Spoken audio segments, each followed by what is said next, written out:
حضرت علی سے کسی نے پوچھا، یا علی آپ کی زندگی میں کوئی ایسی حسرت جو رہ گئی ہو؟ تب حضرت علی نے فرمایا، دو حسرتیں رہ گئیں، ایک کہ جتنا مجھے علم تھا کسی نے پوچھا نہیں، دوسرا جتنا میں سخی تھا اتنا کسی نے مانگا نہیں۔ آپ نے فرمایا، زندگی کے 3 سنہری اصول ہمیشہ یاد رکھو۔ ایک، اس سے ضرور معافی مانگو جسے تم چاہتے ہو، دوسرا اسے مت چھوڑو جو تمہیں چاہتا ہے، تیسرا اس سے کچھ نہ چھپاؤ جس پر تم اعتبار کرتے ہو۔ آپ نے فرمایا، دوست سے سنبھل کے دوستی کرو، ہو سکتا ہے وہ کسی دن تمہارا دشمن بن جائے، اور دشمن سے سنبھل کے دشمنی کرو، ہو سکتا ہے وہ کسی دن تمہارا دوست بن جائے۔ زبان کا وزن بہت ہی ہلکا ہوتا ہے، مگر بہت کم لوگ اسے سنبھال پاتے ہیں۔ آپ نے فرمایا، جسم ایک دکان ہے اور زبان اس کا تالا، جب تالا کھلتا ہے تو معلوم ہوتا ہے کہ دکان سونے کی ہے یا لوہے کی۔ زندگی تیز ہواؤں کی مانند ہے، جس نے اس کی آندھیاں برداشت کر لیں وہ کبھی غم کی گھٹا نہیں دیکھتا، سرسبز و شاداب باغ دیکھتا ہے۔ حضرت علی سے کسی نے پوچھا، یہ کیسے پتا چلے گا کہ جو پریشانی یا مصیبت ہم پر آئی ہے وہ اللہ کی طرف سے آزمائش ہے یا ہم پر اللہ کی طرف سے سزا ہے؟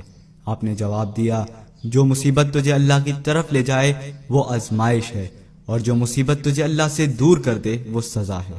حضرت علی کے پاس ایک یہودی آیا اور کہا، میں نے سنا ہے کہ جب آپ مسلمان عبادت کرتے ہو تو وسوسے اور خیالات آتے ہیں، جبکہ ہم عبادت کرتے ہیں تو ہمیں نہیں آتے۔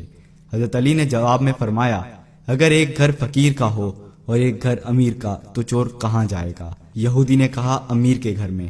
حضرت علی نے فرمایا، تبھی تو شیطان ان کو ستاتا ہے جن کے دل میں اللہ ہو، جن کے دل میں اللہ کی محبت نہیں ہوتی وہاں شیطان کا کیا کام؟ آپ نے فرمایا، جب تمہاری جان کو خطرہ ہو تو صدقہ دے کے جان بچاؤ، اور جب تمہارے دین کو خطرہ ہو تو جان دے کر دین بچاؤ۔ آپ نے فرمایا کہ زندگی 2 دن کی ہے، ایک تمہارے حق میں، دوسرا تمہارے مخالف۔ جس دن تمہارے حق میں ہو اس دن غرور مت کرنا، جس دن تمہارے مخالف ہو اس دن صبر کرنا۔ کسی کی مدد کرتے ہوئے اس کے چہرے کی طرف مت دیکھنا، ہو سکتا ہے ان کی شرمندہ آنکھیں تمہارے دل کے اندر غرور کا بیج بو دیں۔ 3 چیزیں ایمان کو تباہ کر دیتی ہیں، امیروں کی محفل، عورتوں کی صحبت اور جاہلوں سے بحث۔ حضرت علی نے فرمایا، جانور میں خواہش اور فرشتے میں عقل ہوتی ہے، مگر انسان میں اللہ تعالیٰ نے دونوں رکھی ہیں، اگر وہ عقل دبا لے تو جانور، اگر خواہش کو دبا لے تو فرشتے کی مانند ہو جاتا ہے۔ آپ نے فرمایا، اپنے جسم کو ضرورت سے زیادہ مت سنوارو، اسے تو مٹی میں مل جانا ہے، سنوارنا ہے تو اپنی روح کو سنوارو، کیونکہ اسے تو رب کے پاس لوٹ کے جانا ہے۔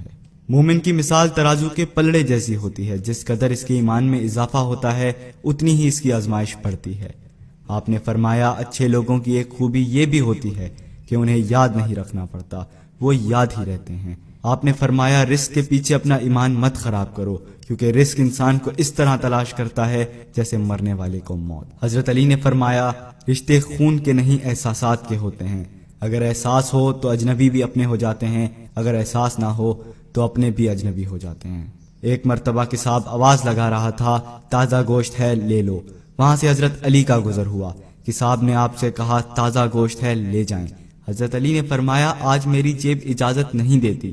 کساب نے بولا، میں آپ سے ادھار کر سکتا ہوں۔ اس سے آپ نے ایک بہت حکمت سے لبریز جملہ ارشاد فرمایا۔ آپ نے فرمایا، یہ ادھار میں کیوں نہ اپنے پیٹ سے کر لوں، جس کو میں جنت میں اس سے بہتر غذا کھلا سکتا ہوں۔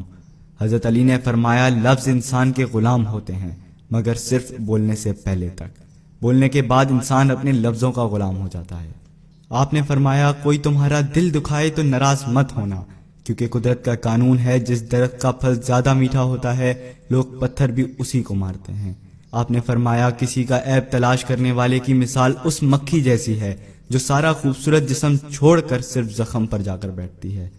آپ نے فرمایا، اچھا دوست چاہے کتنا بھی برا بن جائے کبھی اس سے دوستی مت توڑنا، کیونکہ پانی چاہے کتنا بھی گندا ہو آگ بجھانے کے ضرور کام آتا ہے۔